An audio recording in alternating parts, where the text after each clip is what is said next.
Good morning, folks. I'm your host, rdizzle408. Let's embrace the show with peace, love, and understanding. For new viewers and listeners, we use a 1-minute timer. Grace will be extended on a case-by-case basis.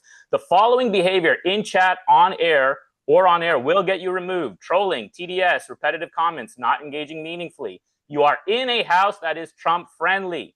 Be respectful. Be like Andre. Be aware of where you are. Else find yourself removed and eventually banned. So, folks, today, a lot of hot stuff on the morning show. I have some notes here. I don't think we need to go to them because basically we got ICE agent cars being set on fire. Dan Olivo from Los Angeles. You need not to do that intro again, calling out TDS or whatever else you did, okay? All right. Okay. We are not tolerating any sort of hate on this channel. Okay. We're not going to get finger wagging into the host. Please respect the host. And let's continue the conversation. I'm in California. I've seen this for a long time. We can talk about Lake and Riley. We can talk about sanctuary cities. We can talk about that. If you are in the country the right way and a police officer pulls you over, what do? You put your hands on the wheel.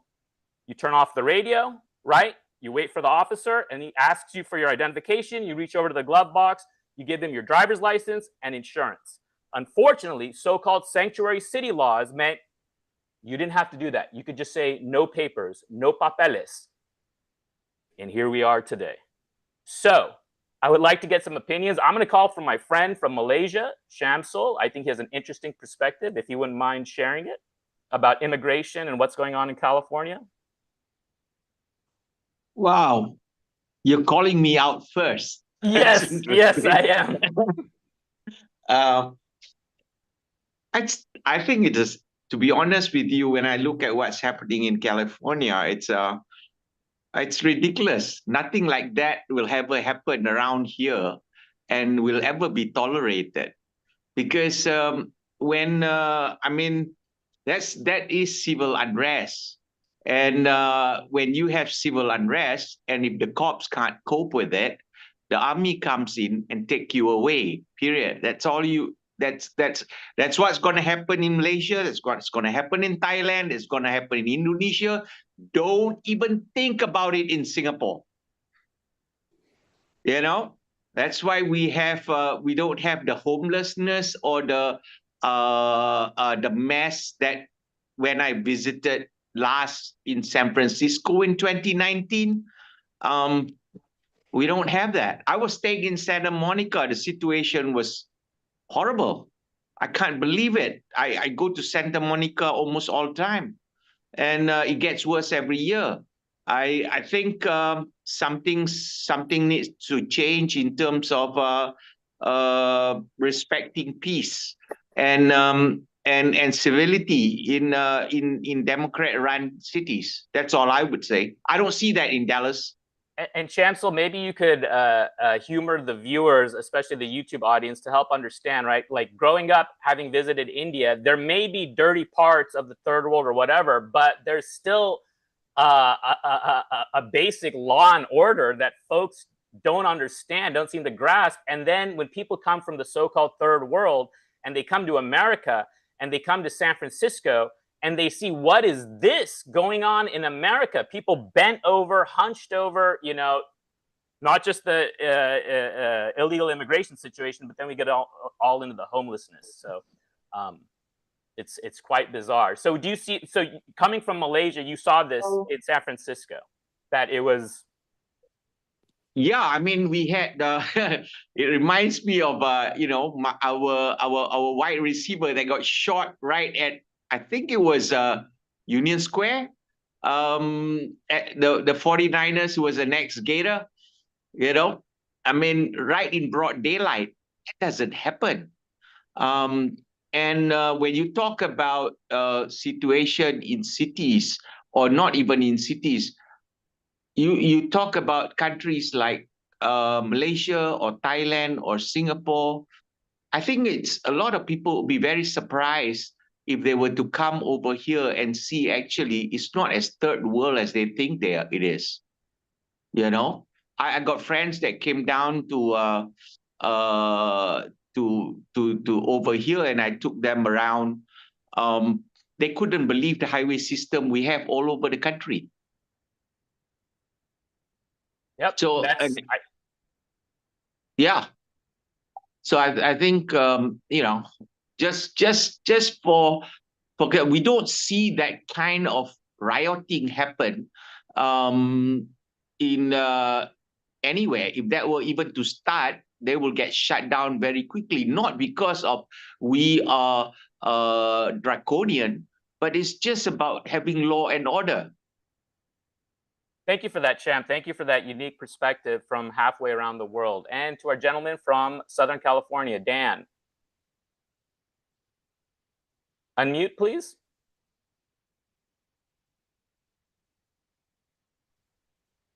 I thought Chris and I discussed this idea that you're not going to open the intro with the TDS and these remarks against us. We're not discussing that on air. Do you have anything to talk about immigration, Dan? We're not discussing it on air. No, I'll let you guys talk. Okay. All right. Daryl with your hand up. Daryl from outside Philly. Sorry. Sorry. Yeah, so I know this is not going to make some people in this group happy, but I'm loving everything that's going on in LA. Like, I never expected them to actually do any kind of real like roundups, immigration roundups. I think it's like logistically very difficult. I mean, there's probably 20, 30, maybe even 40 million people who ultimately came here illegally originally. So to think about deporting that many people is just impossible. But I was sort of shocked when Trump won, and they're like, "Oh, we're just going to round up some criminals, like some rapists." Like, no, you need to be stationing guys at every, Home Depot, Lowe's, like, just it's not very hard. Just go where these people are and get them. And I'm happy to see that that's starting to happen. I think doing it in LA was strategic because they knew they were going to get this kind of reaction. And now the whole country is like, whoa, this is crazy. It's like a foreign invasion. Yes, Daryl. Thank you for that. Aaron from outside New Jersey. Yeah. So I'm from LA originally, and I go there regularly enough. I think we want to put in context how big LA is and Southern California is. LA County is over 10 million people, 10 almost 11 million. Southern California is it's like 20, about 25, 26 million people. Almost all of this, kind of chaos is really focused really in the two small parts of LA, part of downtown and this area called Paramount, which is basically south of South Central and between sort of Long Beach. It's not across all of LA. It's not all across Southern California. It's not sort of chaotically just exploding everywhere. And the amount of law enforcement that's mobilized is enormous between LAPD, LA County Sheriff, and CHP. And I do think most people don't understand how the structure of law enforcement works in California. It's a unique structure because of the freeway system. So CHP is the state police, but they don't act like a normal state police does in all other states. They focus almost exclusively on highways, not just freeways, but highways. And county sheriffs basically act in all the unincorporated areas and as in essence a surge force when necessary. So in LA, basically you have CHP running the highways and creating cordons, and then you have LAPD that basically can surge wherever there's a problem, and then LA County Sheriff sort of backs them up wherever LAPD move from. And because people forget, there's always those areas that still have to have coverage, and then LA County Sheriff takes any of the unincorporated areas. So that's how like the structure works, and nobody really is sort of talking about that. Aaron, let's bring in Professor Kenny to this. Yeah, hey, just looking at this surely strictly as a political thing right now. You know, I watched the coverage yesterday, yesterday afternoon, and you know the imagery. First of all, the California Highway Patrol was awesome. That was very impressive, the way they were able to move those people off the highways. I mean, you can't, especially in LA, you can't be you want to have peaceful protests, you can't be blocking the highways. I mean, especially in LA. I mean, you can't get around LA with the highways open. You know what I mean? So I thought the California Highway Patrol did an awesome job. And the fact that uh you know, you have the imagery is these protesters, and I didn't think they were that bad, but for the most part, the imagery is them throwing rocks and bottles and you know carrying non-American flags. That you know that imagery, you know, just goes towards the right. You know, goes towards the rights argument. So I thought it was a great political play from the right. And Professor Kenny, I mean, here's a question. If a protest isn't peaceful, it's not really a protest, is it? Well, listen, I'm not going to get into the semantics of that. I know where you're getting at. You know, look, people are upset and they have something to say, so and they have the right to assemble. They don't have the right to unlawfully assemble, right? So, you know what? I just to me, if you really look at the big picture yesterday, it was a big nothing. You know, and all they did was expose Newsom and Bass as really bad leaders. You know, it was really a brilliant political play from the right. That's the way I look at it. You know, so but in terms of answering your question, yeah, if you're not peacefully protesting, is it a protest? It becomes an illegal gathering. So. And do folks have any particular videos? I've seen a lot of things online. If they want to drop it in the chat, we can try sharing it earlier. I mean, besides seeing the cars get torched, one particular video was a shopkeeper. The store was basically the guys were coming in. The shopkeeper was trying to block them, and then they come in with a big boulder, and it's just it's craziness that shopkeepers have to deal with this. Shamsul from Malaysia. Yeah, I just want to say something about peaceful protests, right?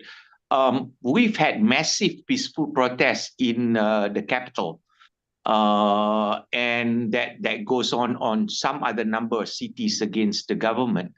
And it was organized protest. We and But nobody nobody start looting, going into stores, or burning cars.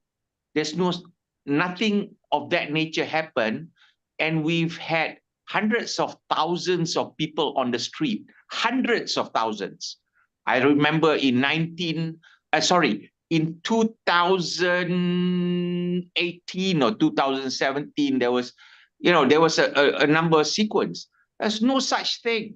This is not a peaceful protest when you start burning and looting. I think that is something that I don't understand, how people could say that was a peaceful protest. That's definitely, you're just playing into the hands of the Republicans. That's all I can say. You're not going to win the next two rounds of elections. Thanks That's all. that, Sam. Yep. Yeah. I hear you. Folks, did we have any other issues that Mark went into? I believe this was the hot topic of the whole meeting, right? Oh, I do have some quotes I would like to read. Sorry, I got away from my notes here. Let's see if anyone else caught this. We had some good quips here. Oh, let's see if I can pull them up. Dan Turrentine, I believe, said that the party is lost right now, the Democratic Party. Did anyone folks hear that? Here are the quotes from this morning meetings. Democrats have lost their mind, Dan Turrentine.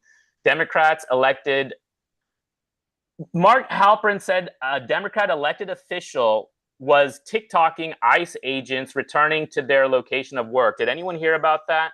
The TikTok? Are we okay with that? ICE agents and they're families' information being revealed. The other was, let's see, another point Mark Halpern made. So there was a big issue. It was raised by others in the room. Masks are not okay for ICE agents, right? But then they're okay for Molotov cocktail throwers. That was brought up by Mark Halpern. Another point, Karen Bass and Newsom should be thanking the National Guard and Trump.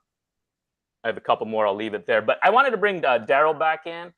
And you were saying, you know, you might be surprising or offending some people in the room. Could you just go back to that? Oh, you want me to offend people in the room? Please. You do it in such a gentle way. Too late. I know Dan's not going to agree. I respect you, Dan. I know you're not going to agree with me on this, but I'm not for all these people being here. And I say this to someone. When I lived in Philadelphia, in South Philly, I lived a block away from an illegal Mexican restaurant, like no licenses, no nothing. And I used to eat there every day, became friends with the owner. I helped him legitimize his business. I helped him with business advice, and it grew into a very successful business, and he got legal status originally. So giving that background as somebody who like is the human too, and I have empathy for these people, but our country is demographically being changed, and in a way that it can't recover when there's like 40 million people from South America here, and other places too. I think we have to go hardcore. We have to get rid of millions of people, and that's even not enough. I know it's going to be difficult on the economy. It's going to be difficult on families, but this is a situation that we've got ourselves into by being weak, and it's going to take a lot of toughness to get out of it. Well, and it's quite an insult to folks who did things the right way, who have paid thousands of dollars to attorneys, who have waited in line, right? And then you lump in immigrants, right, with folks who trespass. There's a way you enter a country properly. Everyone knows it. It's not like folks around the world are like, we don't know how immigration works. Can we just walk in, or do we have to go through the official? Everyone knows there's a law. Is that how they talk? Is that how they talk?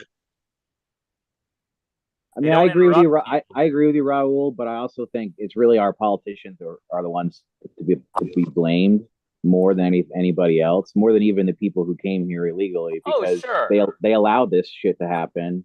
And now we have to witness these protests and like riots and stuff because we're trying to enforce the law. Like they got us into this situation. That's right. I'm going to bring Dean from Ohio to the front, and then we're going to get to Jen just to shake things up. We've had some people that haven't spoken in a bit. Dean? Yeah, I put some tape over my mouth because I wasn't going to say anything this morning. But Daryl opened it up, and I've got to. I can't believe I'm agreeing with Daryl. So to find the balance, I'm not against illegal immigration. There is a lady called Nomiki or something, and she was on Two-Way Tonight talking to Mark, and I can't remember. Maybe it was Larry. Maybe Larry came in for for one of the night shows, and they were trying to explain two things can be true at once. One, you can have empathy for the person in the position that they're in today, and regardless of where they find themselves, you can also say, listen, we got to put you back into the line. You know, you came in a way that was not appropriate, and we've got to fix that. And unfortunately, at least our friends in the West Coast has changed how we look at these protests, just in a general term. Mostly peaceful. That I don't blame anyone for having a quick hand on bringing in the National Guard. And I'm not quite sure what actually happened. It looked like the police were doing a pretty good job, but I couldn't see it. If you just listen to the mainstream media, you guys know I'm not a fan of the mainstream media, but Yeah, I am interested. What I don't understand, here's my last point. What I don't understand is how the Democrats just cannot get on the right side of this as a whole. This is an 80-20 issue yet again. And We are on the right side.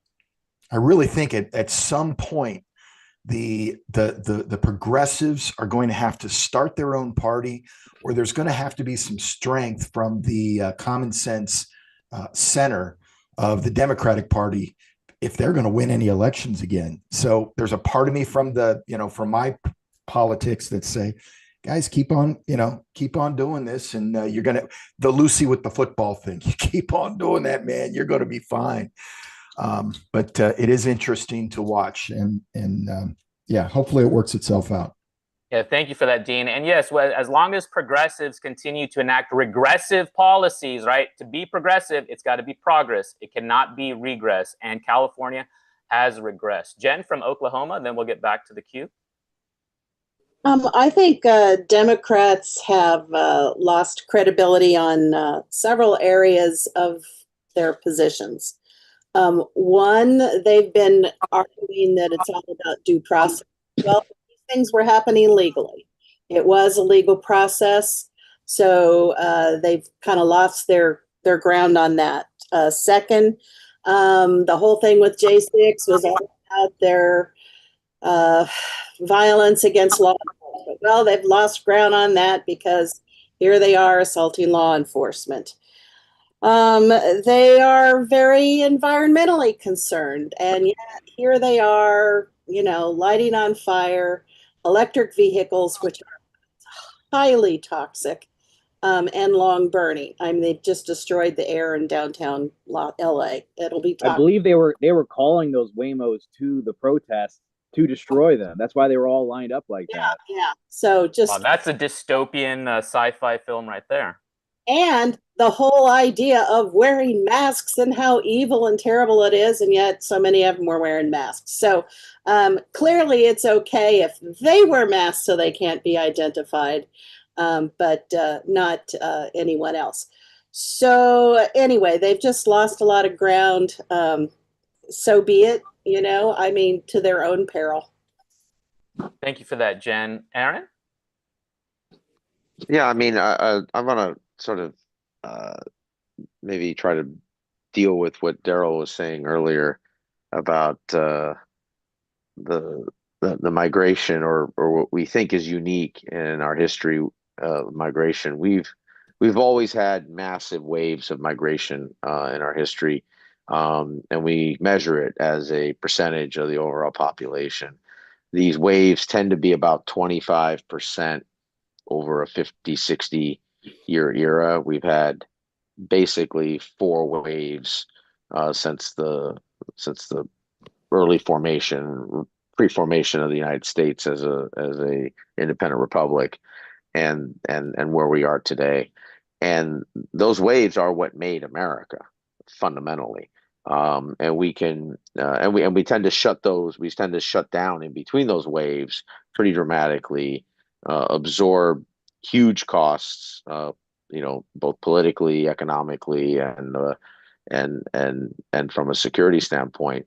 Now, I would say, and I think not everybody, I think there's a solid majority that believes we should try to have some type of modernization of our immigration system.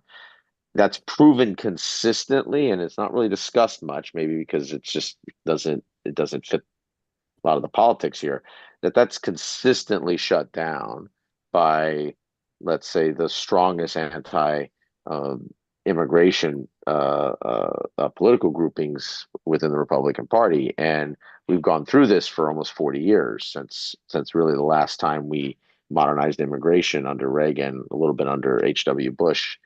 And there really seems to be no fundamental consensus in the Republican Party around immigration, except just get people out, and we won't talk about it until we quote unquote get everybody out. And that's not really a pragmatic approach politically, because you can't get everybody out. I mean, it's just the requirement, the army that you'd have to fund, and the decades it would take to do, and and the deconstruction of trillions of dollars, basically percentage points of GDP, just doesn't have the political will in the United States for, no matter what someone wants and how angry they are about it. And so, until I think Republicans can square themselves with an immigration bill, and it doesn't seem like Trump has that on his agenda. He didn't have it in the first administration. He doesn't have it in this one. And there wasn't any wall built in the first one. It seems like some wall is being built now, probably about maybe 20% of the funding that's necessary. And that's sort of like a piece part to that.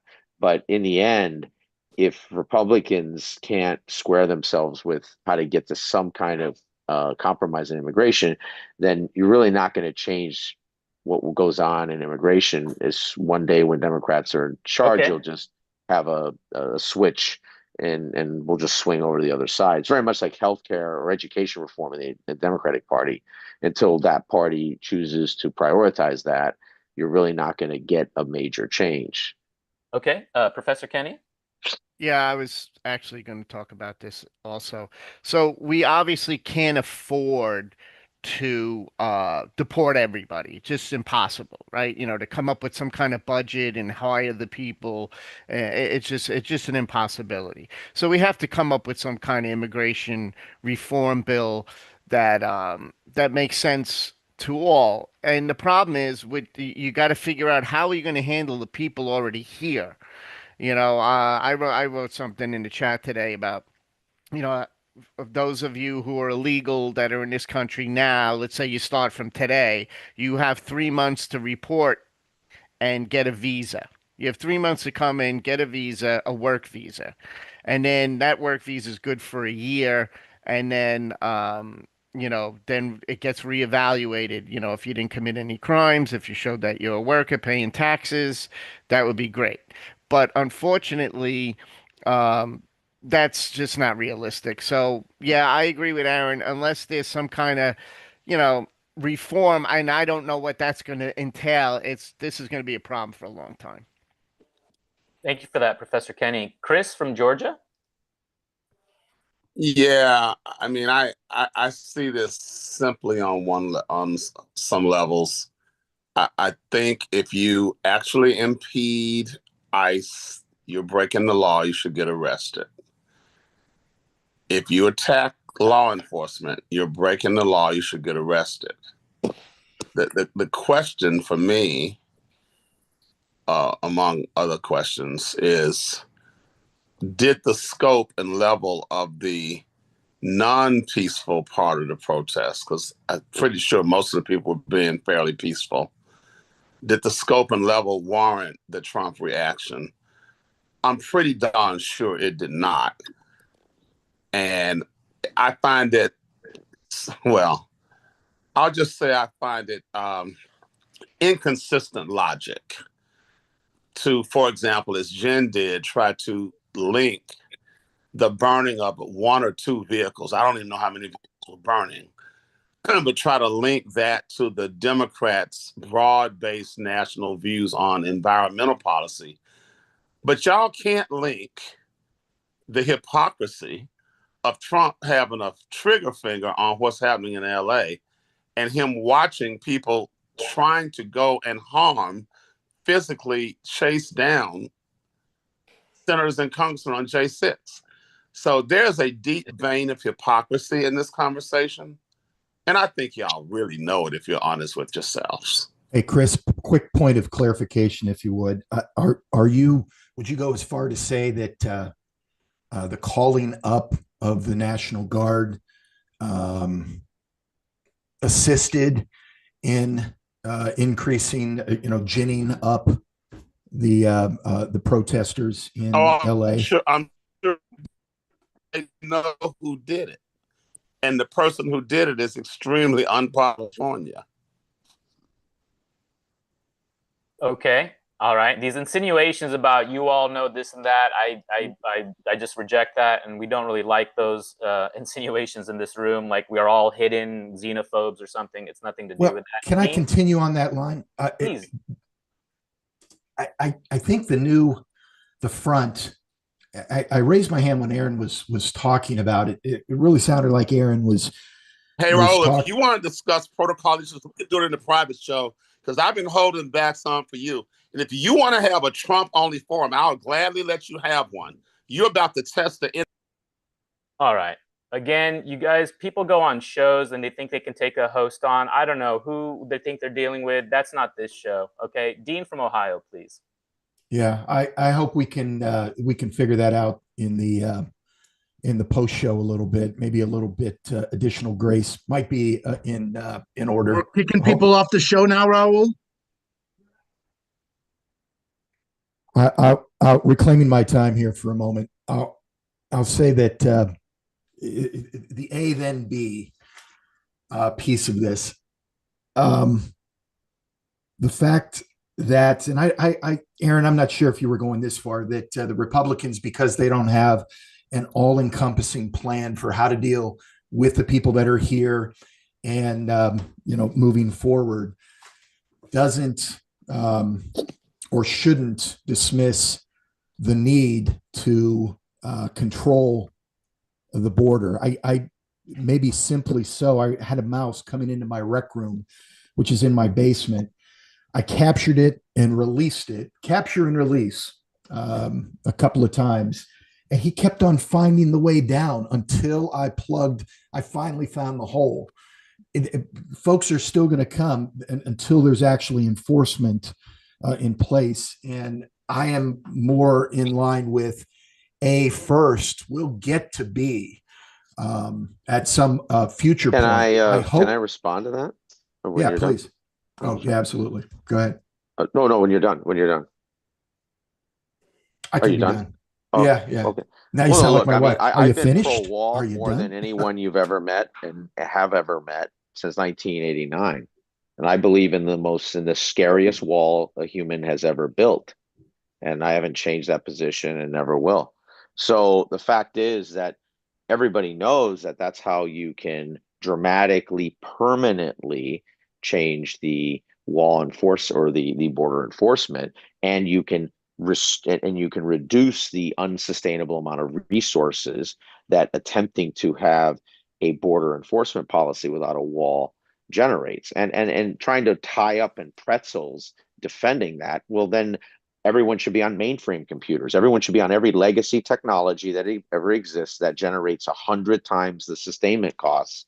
Well, we don't do that because we use modern technology to solve things that require human intervention and sustainability, except when we don't politically want to do that because it's inconvenient to our arguments, because we can never admit when, hey, that's something we should have done. Like, that's all it takes. But humans are terrible at saying that, just like we can't ask for help. And so, to me, the border is solved through a wall. And then there are separate, issues in immigration, especially around work visas, and then around illegals that came in for things like family reunification, et cetera. Those I look at as completely separate topics. Okay. They're part of a larger immigration debate. And I would say Republicans have had a chance for decades to slice this up into individual pieces and make a serious dent in those areas. And they can never build that coalition internally in the party, because basically the farthest right anti-immigration wing has promised publicly to sabotage any immigration bill. That's not like news. Okay, let's bring Dean Everybody back knows in, that. though. Dean? And actually, hold on, one quick point. As someone who was on active duty for 5.5 years and the National Guards for 10, in combat arms, and was started as a lower enlisted all the way up to senior enlisted. Deploying a National Guard is not an ideal thing to do into a policing action where you have a multi-jurisdictional rules of engagement that are basically a train wreck.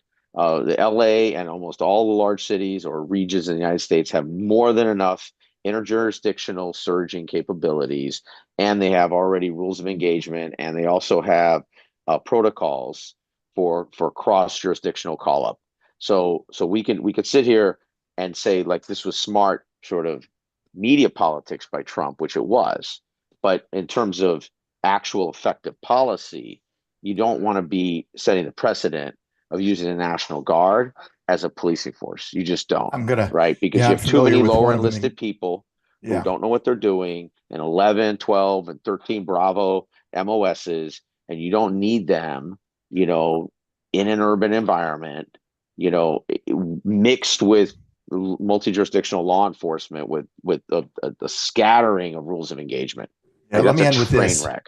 Let me end with this. I'm familiar just north of me of a little incident that happened in Kent State several years back. Yep. And I'll come back. We can come back around. I'm going to raise my hand again. And yeah, good conversation. I'm hearing some right flank and some left flank issues that I'm drawing parallels that I'll bring up next time around. Thank you for that, Dean. Really appreciate that. Daryl from outside Philly. Yeah, I think it's unfortunate we lost our Democrats here, because we could talk more about that later. But I just wanted to touch on what Aaron was saying. You know, the ways of immigration that made up this country, and I think you posted it in the chat as well that, you know, there's every time we have one of these waves of immigration, especially the last one, you know, we shut shit down for like 50, 60 years. That's an important part. In my opinion, that's an important part of these waves of immigration that our country experiences. We have to take time to integrate these people into a somewhat unified culture. And I'm sorry. 1 second. Duke, I think we're getting some feedback off your line. And I think the fact that we haven't had one of those shutdowns in like 50 years is part of the problem. We need to go through a healing cycle, if you want to call it that. But one last thing about what Aaron was saying, you know, I understand the argument, like, hey, we needed a big beautiful wall, like the most impressive wall ever, to ensure that no other administration will like go back on this immigration enforcement. I don't know that that's even realistic though. Like, look at what Biden did when he got in. I mean, they were selling parts of the wall. All a Democrat administration will have to do is just stop funding, so there's not as many people there, and then these guys are going to come in and bust up the wall. They're going to climb over it, cut through it, and they're just not going to fix it. And just within a matter of years, it doesn't even matter how big of a wall you have, there'll be breaches because they'll let it. Thank you for that, Daryl. Professor Kenny? Well, I was going to respond to what Chris was saying, but he's not here. So my disagreement with what Chris was saying is I could even remember it now. This idea that what Chris is totally missing, and I think this is what happens with Dan. Unfortunately, he's not on either. Is they take this stuff too literally. This is politics 101. Sending the National Guard, sending 2,000 National Guardsmen. You didn't see one image of National Guardsmen beating up protesters yesterday. You didn't see any of that. Plus, they're federal, so they have the right to protect federal buildings, and that's where there was like 300 of them deployed there. And what happened? Somebody tried to drive a motorcycle into them, and then of course they got hit with bottles and stuff. So this is politics 101. This is why Newsom and Bass and this is why today it just looks so bad for the left. I mean, this is like an ingenious political move on the right. You know what I'm saying? It's like that, and that's what when you talk when people on the left, and I know they're having a hard way to go right now, but I was trying to look at this thing both ways. You know, how would I play this politically if I was on the left? How would I play this politically on the right? And these people on the left are so lost. It is beyond me. And even our friends on the left that come on here and make their arguments, they're very impassioned, which is wonderful, but they take it so literal. They don't know how to swim through the bullshit to get to the reality of what this is. This was a purely political move. Plus, here's another thing I want to make an observation of. You know, I said Chip did a great job of moving those people off the highway. right? So, and they did. That was an amazing thing to watch. They did that flanking move and then they pushed them off. And they didn't get a lot of resistance. They got some resistance, but not like, having to go hand to hand, person to person, right? Well, why was that? Because half of those people that are protesting are illegal. And they know if they get scooped up, they're gonna get deported.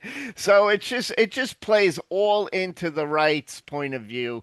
And unfortunately, what Mark was saying today is the coverage is so bad. You think it's an insurrection, it's this whole January 6th in reverse kind of thing again. It's just crazy. Anyway, that's what I had to say about that. Thank you, Professor Kenny. Dean from Ohio. Yeah, I want to. I think the bigger issue when Aaron, when you were speaking before about issues on the left and I'm sorry, issues on the right, the far right, looking to put poison pills in anything, hold the line. My mind went right to the trans issue, and that the issues on the what the media has now been, or maybe more people on the right have been calling 80-20 issues, saying why can't, and I've had this thought, why can't they just let this piece go? And I think folks are trying to hold on, or at least control the middle of the Overton window. They're trying to get to the point, and they're just, folks are just, it's like a scrum, just pushing the ball back and forth ever so slightly. And I personally would like to say this first, then that on the holding on to the center that, and think, I'm sorry, let me get this thought together. The fact that it took this long to get people to understand, and a coalition of people to understand, okay, this makes sense. We saw it in real time that the border, we didn't need a bill. We just needed a new president. We saw what happened or began to happen under Trump. And we saw what just the crazy policy or lack thereof from the left pushed that window to a point of, well, we obviously have to control the border. And it was crazy how quickly it was taken care of. Now, I know that we've got the right side saying, okay, once we get everybody out, we're not letting anyone in. We saw a little bit of that with the H-1B visas, and maybe this was part of the split between Musk and Trump in the beginning. But I feel very passionate that we've got to keep moving forward, at least in this direction, and separate those out and say, look, we'll take care of that. We've got a lot of issues. And I truly think there's going to be a path for the people that are here. Not popular to say. I'm curious what Daryl thinks about that. I just don't think it's, I think it's insurmountable.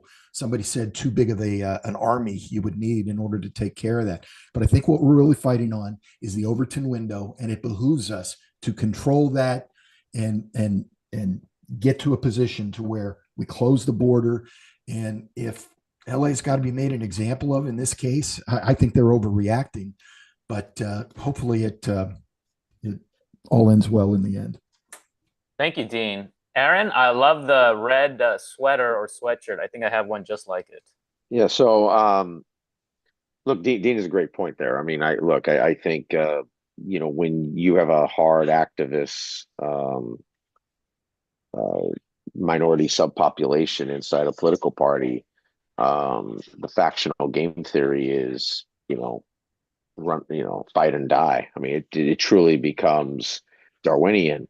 And so just like you won't have a shift in that subgroup in the Democratic Party, or even people who I would argue barely consider themselves a Democratic Party, if there is a shift on that issue, which I would argue is exactly, and I think that's your point, Dean, that same population in the Republican Party when it comes to immigration, that's a red line. And if there's a given of an inch, it's thermonuclear war. And I don't see any and this is where the show is in balance, because basically it's a fun beat up Democrats and left show, which is fine, but there doesn't seem to be 10% when it comes to some of these issues, which I think are pretty obvious, that there's the same type of factionalism on the right, or the new right versus, let's say, the old right, the old new right, and the traditional Republicans, which are somewhere between rhinos and kind of old school conservatives, Buckley's. And so, that factionalism, which Trump is a genius at leveraging, right? He's sui generis. He can, it's all a joystick. He can dance through all of this and leverage it. I don't think anyone else can effectively. I think it falls back into traditional politics at bases after Trump, but at least through Trump for the next, 3 to 5 years, immigration will be a dominant issue that you can always just, basically throw fuel on the fire and you gain, political effectiveness with it. I think there's a diminishing return at some point because you sort of max that out, but I don't think we're there yet. And one last quick point on this is that to sustain taking all this law enforcement, federal law enforcement, away from all their primary missions isn't free. It has a cost. You do have to backfill that cost, or you take on what you lose with those people having this new reassigned professional role of forever ICE agent, regardless of what agency they're from. So at some point, whether it's this next year, the year after, you have to pay for this. And it's not trivial, right? It costs a lot more money. I mean, a lot of people don't really understand how these bureaucratic systems work. When you reassign someone from one agency to another, you just don't pay their salary, right? You pay this just so you have a disincentive from doing that. You pay 2 to 3 times their salary, and you have to do that, or else everybody is just taking people from willy-nilly. So eventually you have to pay for all of this. This is why I've always argued this is not really that sustainable, the way this is being done. Unless, I mean, you could do a hotspot strategy, kind of Samara in Iraq, Great Awakening type model, where you just surge 50,000 people into a city and basically put it under a totalitarian immigration rule for 3 to 6 months. I don't know if the politics of that are great after the second or third city, especially when you start hitting purple cities or purple states. But that's a different discussion. And we're going to get to Professor Kenny. Professor Kenny, if you can remind the viewers where you're chiming in from, that'd be great. Today I'm in Lincoln Park, New Jersey, and I had lunch yesterday with our good friend Aaron Reyes from Teaneck, New Jersey, by way of California. A liquid lunch? I see it behind a bar. We had a little bit of a liquid lunch. Yes, he got to meet my beautiful Jackie, and we had a good time. We had a very good time. And guess what? We barely talked politics. And I'm just putting everybody on notice. I will be seeing every single one of you people on my road trip this summer. So get ready. Get ready for my little messages of how we can meet up and stuff. Friends of Two-Way, right, Professor Kenny? That's correct. I met them on the Two-Way. I met them on the Two-Way. Love it. That's my book coming out. Okay, so I wanted to respond to Dean. With the Democrats, like how they're not getting a handle on this. Yeah, it's what it is, Dean. I don't. They're just not messaging. Like, you got to come out with some message. Like, I don't agree that they can just back off it. They have to come out, but they can't come out and double down on the on the 80-20, right? They just can't double down on it. It's a loser. So they have to really come to their senses and come together on some issue, on some kind of message that says, you know what? We're for legal immigration. We don't want illegal immigration, and whatever that entails. There's Andres earlier on the morning meeting had put in a little blurb about they went into some pizzeria somewhere and took out, they were taking out the owner's 3 workers. Well, I'm from Brooklyn, right? You go into any Brooklyn pizzeria, everybody that's working is a Mexican or South American or whatever you want to say, right? I don't want to come off sounding racist, but that's just the fact. Those are the people they hire. Now, I don't know what the actual structure is, if 1 or 2 of those guys have work visas and are on the books and then the rest of them are off the books. I don't know. I'm gonna try and find out for us. But that's how a small business runs. So, this is where your problem comes up with immigration in terms of economics. These pizzeria guys need to hire these guys for $10 an hour to do whatever. They can't afford to pay them 20, like in Las Vegas right now. And I told you I have some restaurant business interests in Las Vegas, and they're trying to push like a minimum wage of $20 an hour for servers. Well, you won't be able to survive as a restaurant owner for that. So it becomes a real problem. And as far as the Democrats go, they are so lost right now. It's frightening how lost they are. It's frightening. And like I said, oh, by the way, just one last one. I'm sorry, I'm all over the place.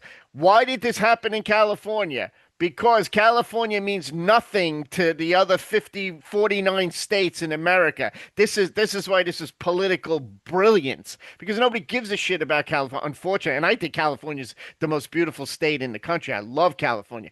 But yeah. What is TDS, Professor Kenny? It means not caring about your own state. It's about when you can see shit bums walking around all the violent crime, but then the media says something about Trump, and then you're more scared of Trump than the violence all around you, folks. I'm in California. Right.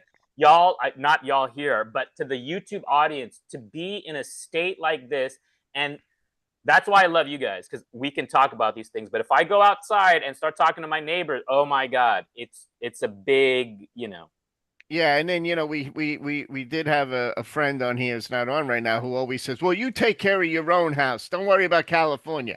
No, so you sit in your dirty diaper in California and enjoy the smell. I mean, I don't know what else to tell you. It's really sad.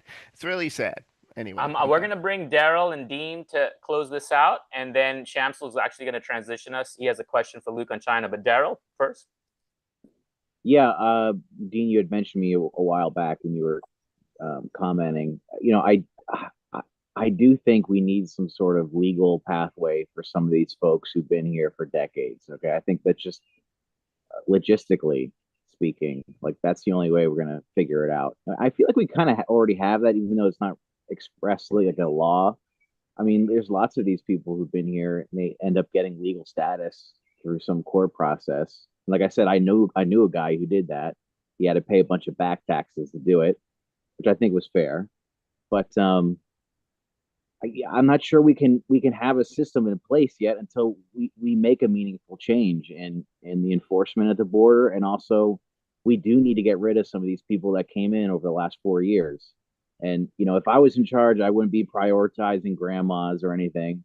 I'd be prioritizing these 12 million folks that just poured in over the border over the last 4 years. Get them out quickly. I know 12 million is impossible, okay? But even if you get a couple million out of here, then after that, then you can talk about, okay, what do we do with these people who've been here for decades and by all accounts are probably productive folks. Thank you. Yeah. Thank you, Daryl. So Dean? I'll just take 20 seconds to say that I think the fact that if Tom Homan got his way, he doesn't message well. He messages well to me, but to keep the coalition together, the country together, he wouldn't get similar to what Musk wanted to do with Doge.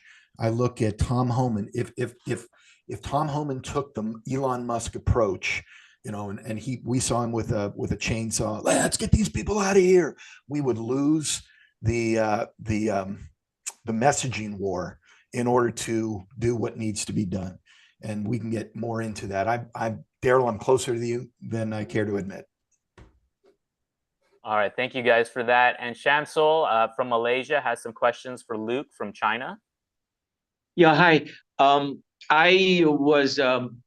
been thinking about this on China. So sorry, I pivot to China because I have this burning question I want to ask Luke since he's there. I don't know whether you can talk about it, Luke.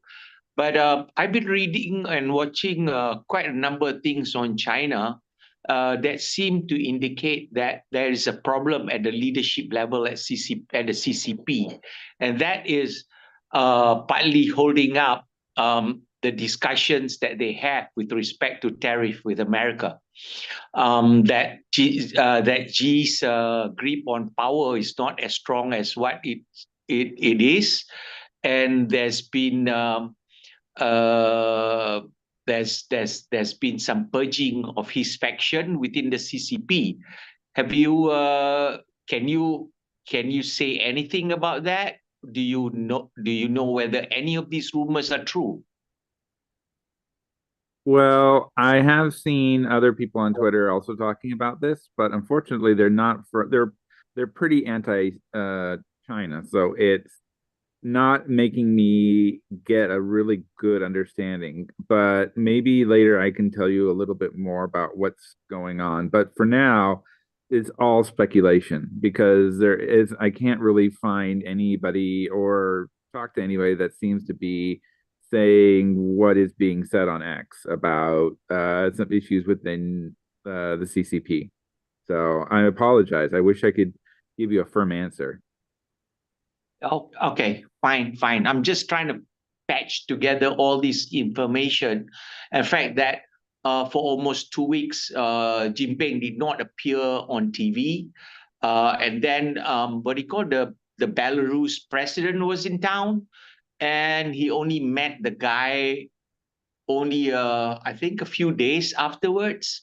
And so those sort of thing is pretty what I've been getting from China sources. So that's Right. the reason for the question. Well, Yeah.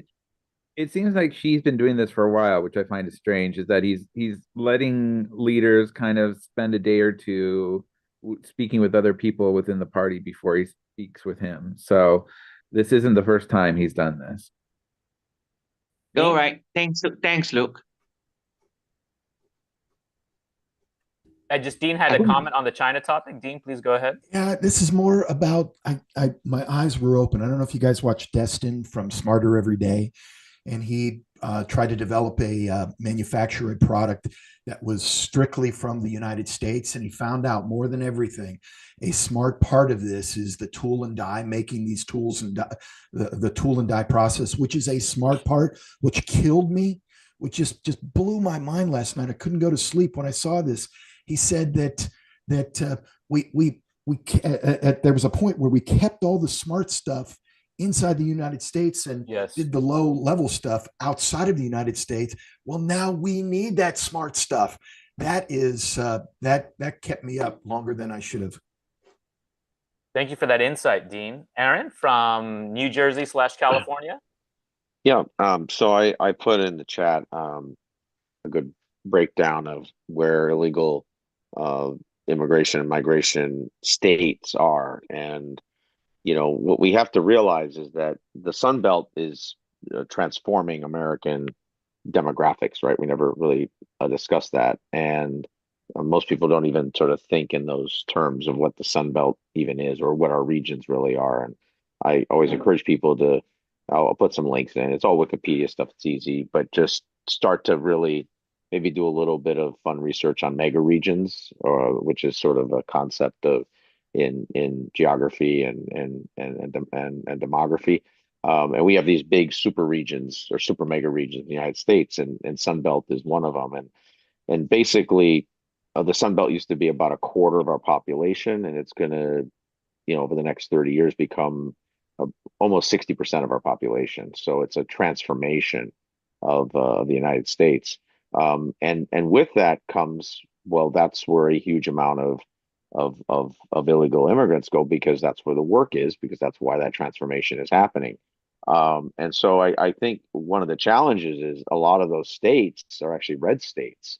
So we have this weird thermostatic politics where I think people believe, especially when you see, chaos or something happening, that everyone that's illegal must be living in a sanctuary city, which just math doesn't work that way, right? You can't put 10 to 15 million people in all these cities. The majority of people are living in Sunbelt state, or the majority of new illegal immigrants in the last decade and a half are all going to Sunbelt states, majority of which are red states. And this gets back to, and I get it, it's uncomfortable whenever you're on either side. When I go to the left calls, they're all freaked out when I try to smash their heads into the ground with, their backwards policies. And the same thing happens on the right when it comes to immigration. It's that no one wants to square this thing because it's good politics, because you've politically optimized the gaslighting for benefits, but you don't get to anywhere, right? I mean, you survive to the next election, but then eventually you get diminishing returns at a certain point. But if you look at the majority of new immigrants in the United States that are illegal, I mean, they just exploded into Texas and Florida and Georgia, because those states you're basically kicking ass economically, and and I'm like, okay, well, how are you going to round up 4 million people in your own states, right? And you don't see a surge force going there, right? I mean, you don't see a National Guard, ICE, U.S. Marshals force exploding into those places, right? Because the politics don't work in those places. Because to do that means you have to admit that, well, what the hell was your governor doing? What the hell was everyone else doing? Et cetera, et cetera. So, that's where you're in this circle. And one quick point, I work in industrial automation, additive manufacturing, and the return on investment is higher, obviously, as you move up the specialization chain. So you don't get the tool and die makers the way you used to get them, right? They don't do that job that way. It's not as hands-on manual in that traditional sense. And the other thing too is that for the small amount of O&M makers, operations and maintenance makers, I mean, go into their shops. They're 70% of the people working there are immigrants. They're hands-on immigrants. So, this is where you wind up getting trapped in your own circle here, right? It's like you are not going to get a 56-year-old American man to go into a tool and die shop who does not know how to operate a CNC machine. Like, that just ain't happening. And you can have cool Votech courses, and that's great. We should have 100 times these, but let's be real. You're just going to get groups of 30 to 50 kids at a clip. People just don't want to work this way. I mean, thank you for that, Aaron. And that's going to be wrapping up the live portion of our show. I'd like to remind the viewers that today's show mostly was a talk about immigration, what's going on in California with enforcement. And the last part, we had a little China discussion with our resident China expert, Luke from China, with questions posed from Shamsul from Malaysia. And thank you guys for joining us. Sorry if we cut anyone off, but that's a wrap. Remember, you can catch us live Monday through Friday from 10 a.m. to 11 a.m. Eastern. It's your chance to join the conversation and have your voice heard. Just check the link in the description or visit americastalk.show. Together, through the free exchange of ideas, we can truly make America great again. Don't miss out. Tune in and be part of the dialogue.